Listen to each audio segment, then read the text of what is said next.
Fala pessoal, tudo bem? Aqui é Felipe Souza, tá começando mais uma entrevista aqui no Esporte Clube Basquete, sim, com nome novo. E hoje a gente vai entrevistar já um velho conhecido, já passou por aqui algumas vezes, mas antes de falar dele, dá aí um alô pro Lucas Josh. E aí, Lucas, como que você tá? Fala, Felipe, um abraço para você, para todo mundo que está nos acompanhando, seja de manhã, de tarde, à noite, quando estiver em contato com a entrevista. Uma satisfação enorme estar aqui com o nosso convidado. Quem está vendo a imagem já sabe quem é, mas muito bacana sempre considerar, né, tudo que tem acontecido nos últimos tempos no basquete brasileiro e principalmente, né, quando tem que fazer uma menção elogiosa, a gente não pode ficar atrás, né? Sim, com certeza. E o nosso convidado é campeão recente. O NBB ainda não acabou, o NBB está nos playoffs, mas conquistou simplesmente a BCLA, né? Porque a sigla é mais fácil do que falar, né? Basketball Champions League Américas. Gustavo, muito obrigado por topar falar com a gente e parabéns pelo título. Valeu, Felipe, valeu, Lucas, obrigado pelo convite, obrigado pelos cumprimentos aí. Foi um título realmente que a gente estava perseguindo há bastante tempo, né? Quando eu falo a gente, é Flamengo, né? Desde 2014 que a gente não ganhava. A temporada passada bateu na trave, com aquela final contra o Quinça lá, que ficou entalada por bastante tempo na nossa garganta. Mas, felizmente, esse ano, mesmo com todas as dificuldades, a gente conseguiu trazer esse título para o Flamengo. Muito provavelmente, e é até óbvio, na verdade, a gente vai tocar muito nesse título, né? Algo mais recente, pro torcedor rubro-negro. E um torcedor me mandou uma mensagem um dia e achei muito perspicaz. Ele falou assim: pô, essa é uma boa pergunta pro Gustavo. Qual é o time melhor? Será que o time desse ano ganharia o de 2014? Na sua visão como técnico e admirador de basquete, Gustavo, Marquinhos marcando Marquinhos em 2014. Esse time hoje, você acha que estava mais bem preparado em 2014? Quem venceria esse jogo? Olha, você sabe que eu não costumo fugir de perguntas, não, né? De respostas. Mas, assim, o que eu posso te responder quando eu vejo também na televisão alguns comentaristas, algumas pessoas falando que a seleção de 70 era melhor do que agora no futebol. É muito difícil você comparar. Acho que, como treinador, eu te diria que é impossível comparar. Se a gente pegar o futebol, que é mais fácil de comparar, assim, o jogo, a gente vê jogos de 10 anos atrás, que não é muito tempo, os jogos são muito mais lentos, os jogadores são muito mais fracos fisicamente. O basquete é a mesma coisa, cara. Se pegar o basquete FIBA de 7, 10 anos atrás, é muito mais lento, os jogadores são muito mais lentos também. Então, aparentemente mais habilidosos do que hoje em dia, mas a gente tem que considerar que hoje em dia eles precisam usar, além da habilidade, a agilidade e a força junto com tudo isso, né? Porque se você tinha um pouco mais de espaço para jogar no passado, recente, aí de 7, 10 anos, hoje você já não tem esse espaço tão grande, né? Então, a gente vê jogadores lá atrás vinham armando o jogo, batendo bola, cabeça levantada. Hoje a gente fala, caramba, o jogador não levanta a cabeça, mas às vezes não levanta a cabeça porque já tem um pressionando, dois ali esperando. Então, fisicamente mudou muito o esporte, não só o basquete. Então, acho que é impossível comparar. São dois excelentes times que vão ficar marcados na história do Flamengo, né, com grandes nomes. E não sei, eu acho, você deu o exemplo do Marquinhos, por exemplo, eu acho que o Marquinhos está muito melhor hoje do que naquela época, entendeu? Eu acho que ele está mais esperto para jogar, está mais experiente, está com aproveitamento melhor, fisicamente está melhor. O Olivinha é a mesma coisa que estava naquela época e está agora. Mas mesmo assim é muito difícil a gente comparar. Gustavo, e antes, quando a gente fez aquela entrevista, quando vocês estavam se preparando para a primeira final de Champions lá no Uruguai contra o Quinça, a gente pensava em como seria esta próxima temporada, nessa temporada 2020-2021, com sedes, né, totalmente diferente do que normalmente acontece. Hoje a gente já viveu boa parte desta temporada. Como foi administrar toda essa situação de contusões que vocês tiveram ali na reta final? Você mesmo teve Covid, né, ali semanas antes da final, dessa fase final da Champions. Como foi administrar tudo isso e crescer ali no momento certo, como vocês têm crescido agora com 26 vitórias consecutivas? Bom, foi muito difícil, está sendo muito difícil ainda, mas especialmente essa temporada foi uma temporada completamente atípica do que eu especialmente estava acostumado, porque se você pegar um histórico aí dos meus times, né, e aí eu falo da comissão técnica toda, de 5, 6 anos para cá, a gente tem pouquíssimas lesões e quase nada de lesão. E essa temporada, especialmente essa, a gente teve muita gente com Covid, né? Não tantas lesões, mas muita gente com Covid. E na reta final é que acabaram estourando as lesões, né? O Olivinha, o Balbi, depois o Luciano. E aí você tem um também que está sentindo ali, não consegue treinar um dia, outro você tem que revisar um pouco mais, que às vezes as pessoas de fora nem ficam sabendo, a gente administra internamente mesmo. Então foi para mim o meu estilo de jogo, ele depende muito de muitos jogadores, né? Eu gosto de ter um elenco grande e assim ficou muito prejudicado nessa reta final da Champions. Eu tive que reinventar um pouco as coisas junto com a comissão técnica e o time, porque não tinha os jogadores disponíveis, né? Então e sem falar no aspecto mental, assim, Lucas, acho que é o que pesa mais para a gente. Eu não sei quantos dias a gente ficou viajando, mas foram muitos. Se juntar 3 temporadas não dá. O que a gente viajou, ficou em hotel, aeroporto essa temporada.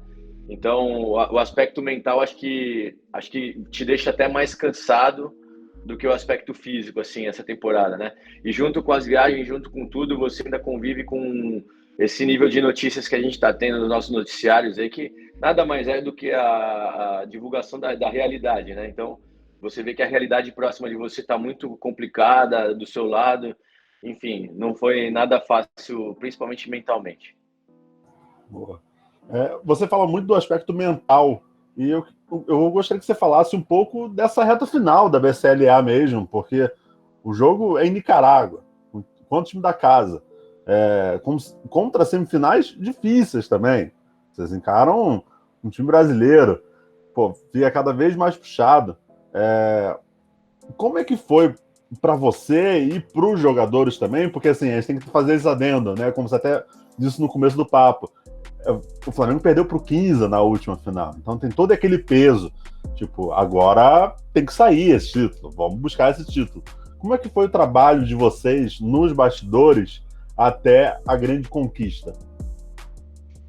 Então, eu vou te confessar que eu fiquei bem abatido com as lesões que a gente teve. Diariamente eu era incentivado ali pelo Fernandinho, principalmente, que é o assistente técnico, né? E pelo Diego, que é o gerente, porque eu fiquei bem abatido. Eu tive muitas dúvidas da nossa equipe na reta final, apesar da sequência de vitórias que a gente está tendo, e tem muita gente que fala que a gente está jogando no automático, né? E assim, realmente as coisas estavam acontecendo bem pra gente. Acho que é uma colheita de tudo que a gente fez durante os treinamentos, mas não foram quaisquer jogadores que se lesionaram, né? Foram 3 praticamente titulares e 2 jogadores estrangeiros, que quando você contrata estrangeiros você aposta muito neles, né? Para fazer a diferença. Então eu tive muitas dúvidas nessa reta final. No primeiro jogo nós nos apresentamos muito bem, mas eu vi que o time estava bem cansado, já estava bem cansado no primeiro jogo, porque não é só o fato dos jogadores lesionados, é o fato da sobrecarga daqueles que não estão acostumados a jogar tanto tempo e vão passar a jogar. No segundo jogo contra o São Paulo, acho que a gente fez um excelente primeiro quarto, e ali praticamente a confiança foi lá em cima e depois a gente conseguiu administrar bem a diferença. Mas foi uma guerra também contra o São Paulo, e o último jogo foi uma entrega total assim dos jogadores. Mas eu preciso te confessar que eu fiquei bem preocupado assim com a perda dos jogadores e fiquei um pouco, por alguns momentos, até desconfiado do que a gente poderia apresentar naquela fase final. Gustavo, a gente está falando muito sobre perdas, né, sobre desfalques, mas na reta final da Champions você teve o Diego Figueiredo, armador argentino. Eu gostaria que você falasse um pouco também deste impacto que ele trouxe para a equipe, né? O quanto ele conseguiu ajudar vocês nesse processo de mudança, aliás, das características do time. O Diego, a gente não teve muitas opções. Depois que o Bob se machucou, nós não poderíamos trazer jogadores estrangeiros, americanos, né? Que não fosse Mercosul, porque não daria tempo de inscrever. Então tinha que ser algum jogador Mercosul. A gente estava com duas opções principais. A primeira era não tinha primeira e segunda, era junto ali. Era o Diego e o Figueiredo, que está jogando no Campo Mourão. Mas aí, numa conversa rápida com o pessoal de Campo Mourão, eles já disseram que iam precisar do cara até o final, tal, porque o outro armador machucou, e a gente acabou indo no Diego, que talvez fosse até a primeira opção. E não mudou tanto a característica pelo seguinte: ele é um cara que ele joga, ele é mais brasileiro do que argentino, vamos dizer assim, né? Ele é um cara que joga mais, gosta bastante de atacar, chuta bastante de 3 pontos, que é uma característica forte do nosso time. E ele foi fundamental, assim, a ação rápida do Diego, né, da diretoria do Flamengo, foi fundamental, porque a gente, depois disso, ainda teve a lesão do Luciano, que é um cara que poderia jogar de armador também. Então, o Diego foi muito importante nos 3 jogos. Se você pegar alguns momentos dos 3 jogos, ele foi muito importante. O jogo do São Paulo, o Iago acabou cometendo faltas, ele segurou um baita de um rojão ali. O último jogo também, ele entrou no segundo período e fez uma defesa muito boa no De Jesus, e ele conseguiu praticamente anular o De Jesus naquele momento. Ele perdeu o momento do jogo e não conseguiu mais voltar. Então o Diego foi realmente um cara fundamental pra gente. O De Jesus que chutou o que vinha na frente, né? Vamos ser sinceros também. De Jesus passava a mãe dele e tava chutando. A gente tá falando do Diego, mas um nome também que me chamou muita atenção, principalmente na final, foi o Iago. E seria um peso muito grande pro garoto. O Balbi sai lesionado, o Iago supostamente segura essa barra de ser o titular, de ser o armador. Como você vê esse crescimento do Iago nessa reta final da BCLA, até projetando ele para a sequência do NBB que vocês vão ter? O Iago é um cara que da nossa total confiança, assim, da minha total confiança. Eu sabia que ele estava pronto para jogar numa equipe como o Flamengo, com a cobrança que tem no Flamengo. E eu acho que dessa vez aí, o Diego, o gerente e eu, acho que a gente não errou, porque ele mostrou que realmente ele tinha capacidade, né? Ele estava no momento certo, apesar da idade, de liderar o Flamengo, não só de jogar no Flamengo, mas de liderar como ele liderou na fase mais importante do Flamengo nos últimos anos. Ele liderou os 3 jogos aí e foi determinante, inclusive, na final. Então, é um cara com muita personalidade. Ele precisa ainda melhorar muitos aspectos do jogo dele, mas eu acho que ele vem numa crescente muito boa nos últimos anos. Já é um armador internacional, apesar das dúvidas que geram com relação à estatura dele. Ele já é um armador internacional. Então, o Iago é aquele típico caso das pessoas, assim, muitas vezes analistas, né? Nós mesmos treinadores, a gente se engana às vezes de ver. Vou dar um exemplo assim, quando eu falo bem de um, não quer dizer que eu vou falar mal do outro, tá? Mas teve jogador, por exemplo, que foi mais votado pela imprensa, pelos técnicos, pelos jogadores, para o jogo das estrelas, do que o Iago, para a seleção de novos. Mas a gente tem que ver aonde está esse jogador. De repente, esse jogador está num time que nem se classificou para o playoff. Ele não tem responsabilidade nenhuma. Ele entra, chuta e faz, sabe? O Caio, mesmo o Caio, que é um excelente jogador, está jogando na Argentina, ele joga num time sem muita responsabilidade também. O Iago não. O Iago, ele liderou uma equipe campeã das Américas. Ele foi um armador que botou o Marquinhos no lugar dele, o Olivinha no lugar dele, o Hetzheimer no lugar dele, sabe? O nível de jogadores que tem do lado para você comandar e colocar no lugar, ou a responsabilidade que você tem. O peso de um arremesso de 3 pontos do Iago é totalmente diferente do peso do arremesso de 3 pontos de um outro jogador que está num time que não está classificado para o playoff ou não está brigando por muita coisa, entendeu? Então, ele mostrou essa personalidade, e isso é muito importante. Eu acho que isso passa ele para um outro patamar de jogador, que eu tô falando que é um jogador internacional. Ô, Gustavo, a gente está falando muito sobre o Iago e na final o que chamou muito a atenção, pelo menos para mim, é que 75% dos pontos dele foram feitos no último quarto. E ali naquele último quarto, você, em um dos pedidos de tempo, né, acalmando todo mundo ali no banco e percebendo que o Real Estelí estava marcando, passando por trás nos bloqueios com ele, você cobrou mais dessa agressividade dele, que ele arremessasse mesmo. Então, até que ponto essa parte motivacional reergue um jogador dentro do jogo? Lucas, para jogar basquete, para jogar decisões, o jogador precisa ter coragem, cara. Ele precisa ter personalidade, precisa ter coragem.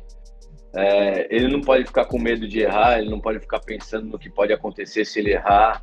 Ele tem que simplesmente tomar a decisão dele e assumir e saber que as outras pessoas do time estão junto com ele se ele vai tomar decisões que estão treinadas, que fazem sentido, né? Não adianta o cara pegar também e começar a jogar bola de costas para a cesta, porque isso é irresponsabilidade.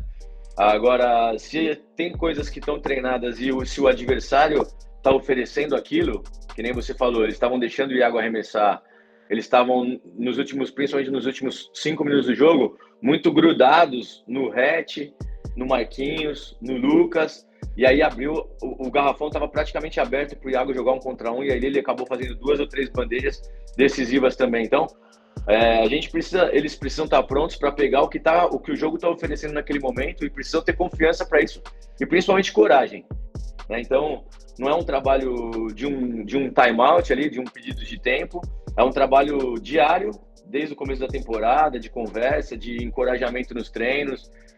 Uma palavra que está muito na moda é empoderamento, né?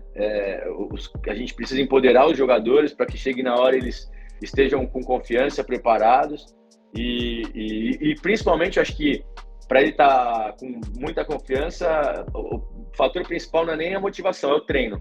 Se ele está bem treinado, ele está com confiança. Se ele não treinou, se ele tem dúvida, será que eu podia ter treinado mais? Aí isso aí já vai gerar desconfiança. Boa. O Flamengo é o Flamengo e vai entrar para qualquer campeonato pensando em título. Isso é um fato.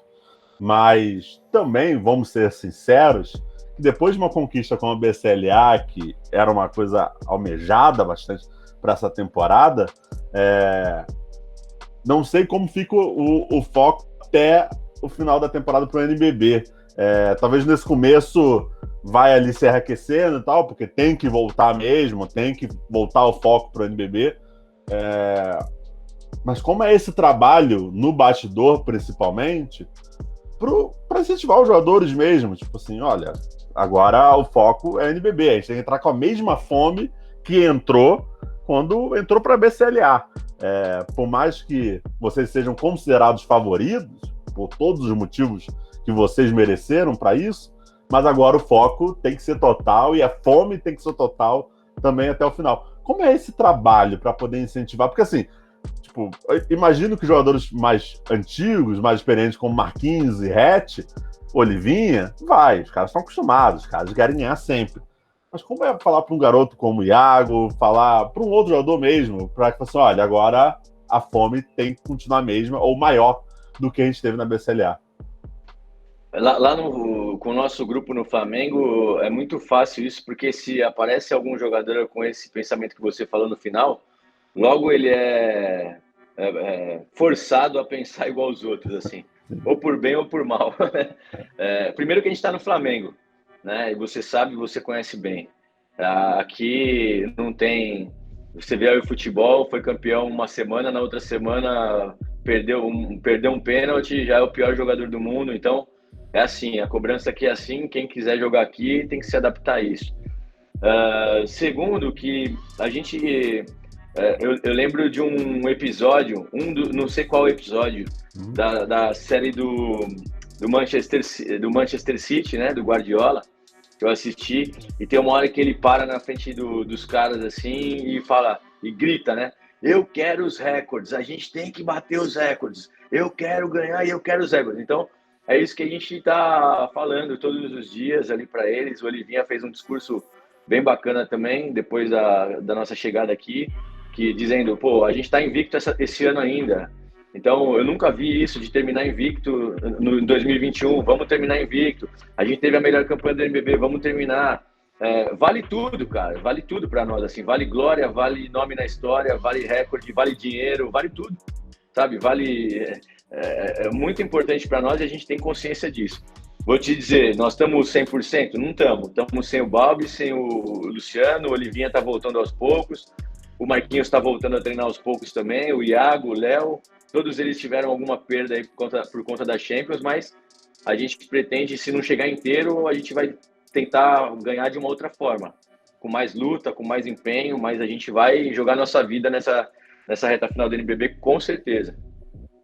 Gustavo, ainda sobre essa questão de cobrança também, uma coisa é o jogador brasileiro que conhece a realidade do Flamengo e muitas vezes outra é o estrangeiro, né, que chega e não tem essa real dimensão do que é a equipe. Mas nessa temporada a gente percebe um encaixe muito bom do Chuzito e do Luque Martinez, né, os novos que chegaram também. Como foi esse processo de escolha e de que forma também eles melhoram o sistema de jogo que você coloca no time? A gente tem, no Flamengo, a gente já tem os jogadores para fazer os pontos, né? Vamos pensar no começo da temporada. A hora que a gente acertou com o Hetzheimer, o Marquinhos renovou o contrato, o Olivinha, o Franco, que já tinha renovado. Então, a gente já tem os jogadores para pontuar, para fazer esse tipo de função.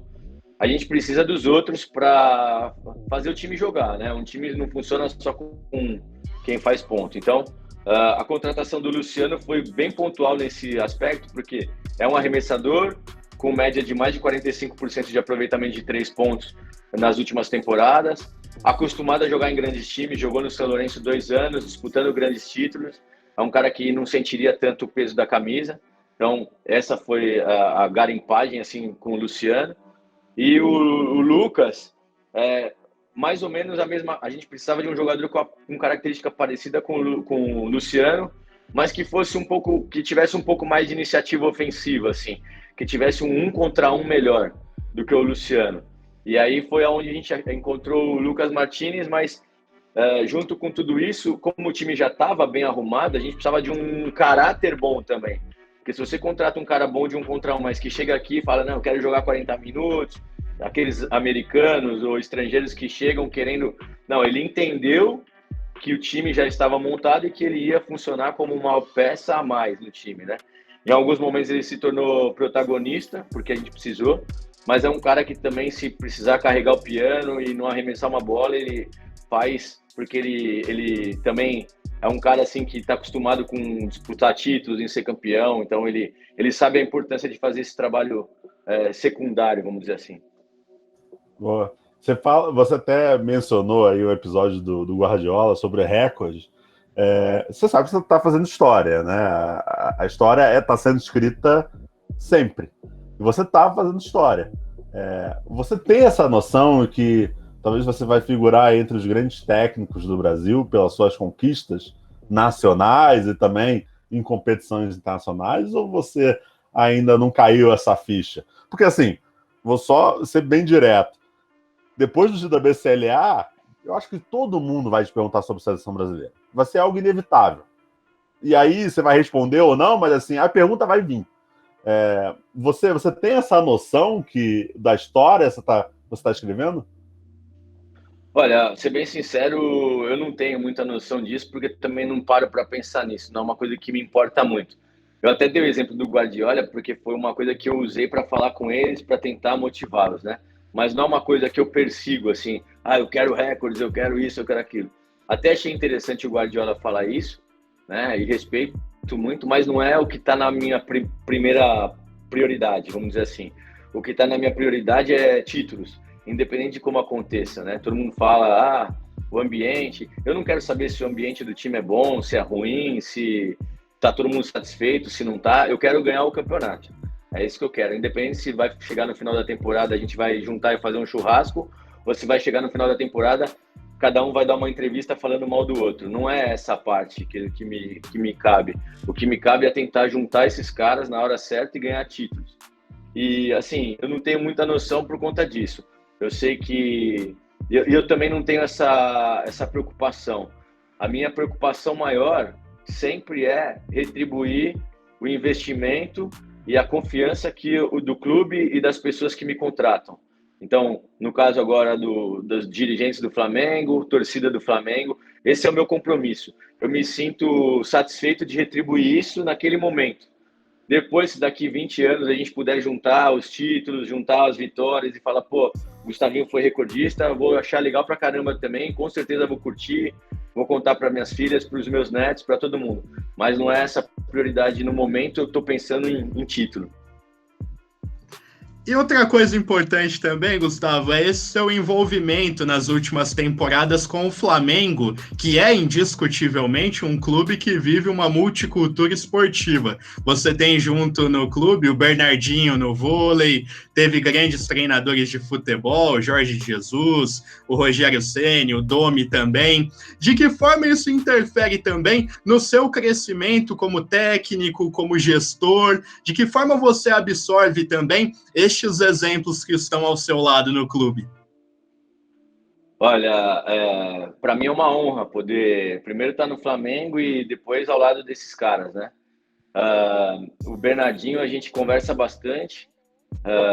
Infelizmente, ele veio para o Flamengo numa temporada de pandemia, onde a gente não pôde estar tão próximo fisicamente, né? Mas a gente estava sempre trocando mensagens, sempre conversando.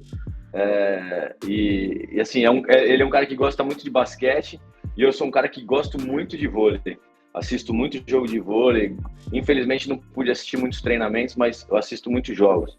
E o futebol, o contato já é um pouco mais difícil, né? Porque as coisas são um pouco mais restritas e eles também estão lá no Ninho, que fica bem longe aqui da Gávea. Mas a gente sempre tem um intercâmbio, por exemplo, a gente recebe visitas dos assistentes lá, né? Tem os assistentes permanentes lá do futebol, que vêm para saber o que a gente está fazendo no basquete, principalmente achei legal com relação aos bloqueios, né? Então eles usam bastante bloqueio em jogadas de bola parada, tanto de falta como escanteio. Então a gente troca bastante ideia sobre isso. Mas assim, para mim é uma honra danada poder tá do lado desses caras e eu espero que, é claro, espero que acabe a pandemia para acabar as mortes, para acabar as doenças, né? Em primeiro lugar, mas também que a gente possa estar mais junto também numa temporada sem pandemia, onde eu possa visitar mais lá, eles possam visitar mais aqui, e, assim com o vôlei, com o futebol e com todos os esportes. Boa. O que esse Flamengo pode melhorar? Porque assim, ganhando tudo, invicto, não sei quantos, acho que é 21 partidas, né, se não me engano. O que o Flamengo ainda pode melhorar, Gustavinho? Assim, olha, isso aqui ainda não tá bom, isso aqui ainda precisa melhorar. Vou ser bem sincero mais uma vez na resposta, cara. Eu acho que a gente pode melhorar bastante coisa, principalmente no arranjo tático agora, porque playoff é uma coisa muito pontual, né? Então, se a gente vai jogar contra a Mogi, a gente precisa melhorar X. Se a gente vai jogar contra a Facisa, a gente precisa ser mais forte em Y, né? Então, depende do seu adversário muito. A gente falar para você que a gente pode melhorar muito, eu acho difícil, mas a gente precisa ganhar. De algum jeito, a gente precisa dar um jeito de ganhar. Jogando bem, jogando mal, talvez o Flamengo não seja o time, não será o time que vai encantar muito nesses playoffs, que você vai falar, nossa, que legal ver o Flamengo jogar, mas a gente vai ter que dar um jeito de ganhar. No futebol seria mais ou menos você colocar 9 jogadores dentro da área, 2 goleiros e viver de cruzamento, né? Tentar fazer um gol do meio do campo, lá uma bicuda do meio do campo, arrumar um escanteio, ou então ficar um 0-0 e vai para os pênaltis e ganha nos pênaltis, é mais ou menos isso. Mas a gente vai ter que dar um jeito de ganhar. E para vocês ganharem, Gustavo, quem você acha que são os maiores adversários nesse momento, na reta final da temporada, e que talvez seja uma visão diferente da que a gente tem lá no início?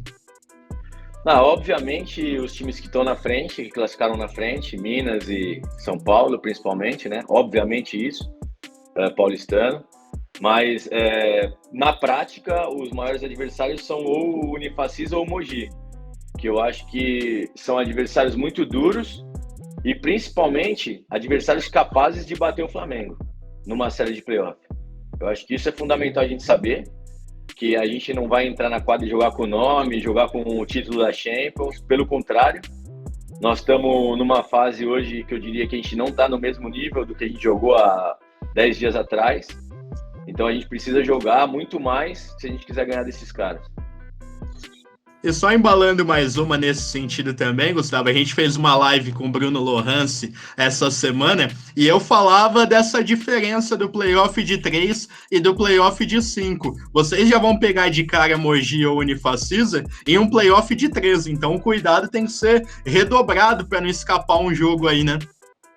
Redobrado e, como eu te falei, a gente tá com esse monte de lesões aí, cara se recuperando, não estamos conseguindo treinar direito. E tem o fator também da gente vai ficar muitos dias sem jogos e eles vão estar num ritmo, né? Jogaram antes de ontem, vão jogar hoje, e já estão no ritmo de jogo também, de playoff. Tem tudo isso. E a gente vê temporadas passadas, né, Lucas e Felipe, vários times de baixo surpreendendo, né? Os 4 primeiros, porque é exatamente isso. Às vezes os 4 primeiros ficam muito tempo sem jogar e aí os outros já vêm naquele ritmo e acabam ganhando, enfim, tudo é possível. A gente sabe que tudo é possível e a gente tá igual aquele boxeador com a guarda bem alta, sem abaixar, porque a gente sabe que se a gente levar um soco, a gente pode não levantar mais. Então nós estamos tentando nos proteger ao máximo aí. Boa, tá certo, tá certo. Vou fazer minha última pergunta. Eu vejo que você assiste muito a Euroliga. Seca bastante o Barcelona, claro, isso tá mais que evidente. Mas... Não. Mas assim, é muito legal o treinador mesmo assistir muitos jogos. Isso acontece com vários treinadores, não só você, vários também assistem. Mas o que você traz desses jogos que você assiste como espectador, porque você está longe, você não está no ginásio vendo, para o jogo, para o Flamengo mesmo. Assim, olha, putz, talvez eu vi um bloqueio ou um duplo bloqueio acontecendo na partida, que eu acho que vale a pena a gente tentar em algum momento, ou alguma situação de jogo. Como é que você traz esse estudo da Europa, da Euroleague, para o Flamengo? Taticamente, eu acho que eles são muito mais estão muito mais avançados do que a gente e do que a NBA também, porque a exigência lá é maior, né? A exigência na Europa é maior do que aqui e do que na NBA. Assim, não que na NBA, é claro, estão os melhores jogadores, mas a exigência na Europa, por conta das regras, né? Principalmente da regra defensiva dos 3 segundos da NBA, ela te dá muito mais espaço. E a regra, como não tem essa regra na FIBA, os espaços são muito menores. Então, eles são obrigados a taticamente se desenvolver mais. O que eu mais olho na NBA, na Euroliga é a defesa. Eu gosto muito de ver as defesas, como elas agem, né? Qual é a ocupação de espaço, as rotações, 1 contra 1. Eu gosto muito de ver isso. E aí, consequentemente, você acaba olhando também a parte ofensiva, né? Porque aí, se as defesas são tão boas, os jogadores são tão grandes, ocupam tanto espaço, como é que os ataques se movem, né? Como é que eles ocupam os espaços, como é que eles bloqueiam para ter uma condição boa de arremesso. Então, eu olho muito para o basquete europeu por conta disso. Boa. Ô, Gustavo, e para finalizar a minha parte também, com relação à Copa Intercontinental no segundo semestre, eu sei que é outro momento, outra temporada também, a gente não sabe nem se os jogadores serão os mesmos, mas como você imagina esse momento também de jogar um campeonato como uma Copa Intercontinental, algo inédito para você? Bom, momento muito especial, não só para mim, mas principalmente para o Flamengo, né? Voltar a poder disputar uma Copa Intercontinental, tentar ser bicampeão. Eu acho que a gente fez por merecer ganhar essa oportunidade, né, de conquistar essa oportunidade de estar lá. para o Flamengo e para nós individualmente é muito importante, né? Eu já tive em competições internacionais várias com a seleção brasileira e sei a importância que tem para a FIBA, para o público, para o mercado internacional, você participar de uma competição dessa e ir bem e ganhar uma competição dessa. Então, a gente vai dentro das possibilidades aí, porque essa questão econômica na pandemia também se tornou muito sensível para todos os times e o Flamengo não está imune a isso, né? Acho que também está nesse bolo da questão econômica aí. Vamos ver o que a gente vai conseguir, o que o Flamengo vai conseguir fazer e montar a equipe para a próxima temporada, que ela vai ter uma passagem muito importante, que é esse título da Intercontinental. Boa. Gustavo, muito obrigado pelo papo. Agradeço mesmo por esse tempo. Eu sei que também está na correria, assim como o Rocha também, que vão ver o jogo do Bauru, imagino eu, para poder estudar já o adversário, qualquer adversário que pintar. Agradeço de coração. Muito obrigado mesmo. Valeu, eu que agradeço o convite. Sempre bacana aí bater papo com vocês. Vocês dois que estão aí, eu sei também os esforços que vocês fazem, né, para fazer a cobertura do basquetebol brasileiro e fazem muito bem. Estou sempre de olho também no trabalho de vocês. E parabéns pelo trabalho. E também agora eu estou indo lá para o Maracanãzinho para assistir os 2 jogos aí, para ver se sai hoje o nosso adversário ou se vai sair no domingo. Que maravilha, que maravilha. Já ia botar na fogueira, né? Tá torcendo para quem? Mas vou ficar quieto. Rocha, obrigado mais uma vez. Você já sabe a resposta. Não tô torcendo para ninguém. Tô torcendo para que eles vá até o terceiro jogo, fiquem bem cansados, 10 prorrogações, e que eles joguem com a gente mais cansados. Tá certo, tá certo. Eu imaginei que você ia falar que estava em busca dos 3 pontos e vai seguir o que o professor mandou até o final.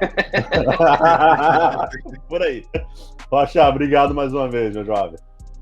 Um abração, Felipe. Obrigado ao Gustavo também. Parabéns por mais essa temporada. E vamos ver o que vai acontecer nessa reta final. Com certeza, mais histórias serão escritas nestes playoffs. Grande abraço a todos.